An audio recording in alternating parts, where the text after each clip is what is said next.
Bonjour à tous, alors sur ce PC il me manque des pilotes. Vous voyez ici il y a pas mal de choses qui sont mal installées. Pourtant je suis allé sur Windows Update et j'ai fait toutes les mises à jour possibles et imaginables. Donc ça veut dire concrètement que ces pilotes ne s'installeront pas en automatique, il va falloir que je les installe à la mano. Alors pour les installer à la mano on a plusieurs possibilités.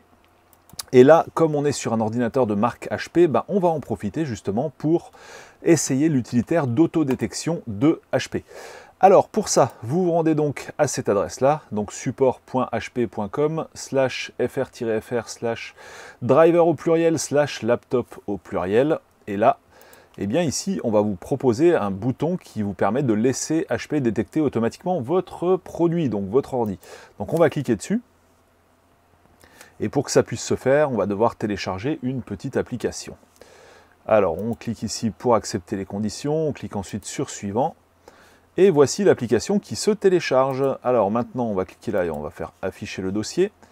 Et on va donc lancer l'application HP Support.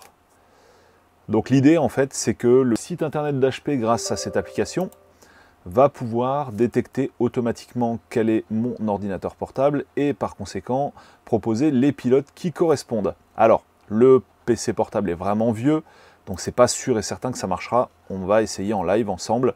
De toute manière, même si ça marche pas, il faut faire l'essai. C'est quelque chose qui vous permet peut-être de gagner du temps, parce que de chercher à la main chacun des pilotes, ça peut être vraiment très très long. Alors ici, on va donc suivre l'assistant, on va faire suivant, puis installer. Voilà, donc l'idée de ce tuto, c'est pas forcément d'arriver à un résultat au bout, mais c'est surtout de vous montrer pas à pas les étapes qui vous permettront de procéder sur votre machine. Si ça ne marche pas de mon côté, vous, de votre côté, vous aurez peut-être plus de chance que moi. Alors ici, on va cliquer sur Terminer. Puis, on va se rendre à nouveau sur la page d'identification.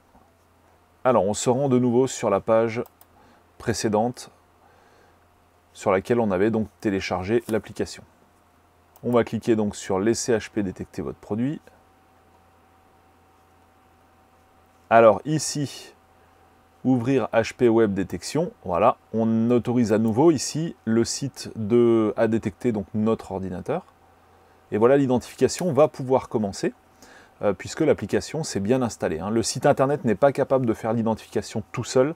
Il faut au préalable forcément installer le framework du support d'HP, comme on vient de le faire tout à l'heure dans le tuto. Alors ça détecte aussi les appareils HP en USB en fait, comme nous explique ici le petit tutoriel, là, la petite phrase. Mais pour ça évidemment il faut au préalable les brancher avant de lancer la détection. Bon, c'est pas mon cas, moi ce qui m'intéresse c'est vraiment d'identifier la machine et de trouver les pilotes qui vont bien, notamment les pilotes qui me manquent, ceux que je vous ai montrés tout à l'heure. Alors voilà, effectivement, c'est le cas, oui, je m'y attendais plus ou moins, puisque la machine est quand même très très ancienne. Donc là, c'est le cas d'usage, c'est un peu le contre-exemple, on va dire. La machine n'est pas détectée parce qu'elle est trop ancienne. Mais bon, on parle quand même là d'une machine de 2007, on est en 2019, donc c'est pas trop étonnant en fait, elle est sortie du support d'HP. Mais de votre côté, si votre machine n'est pas trop ancienne, en fait, si elle est encore supportée par HP, vous allez avoir la liste des pilotes qui vont s'afficher et vous pourrez donc télécharger automatiquement ceux qui vous intéressent. Voilà, fin de ce tuto.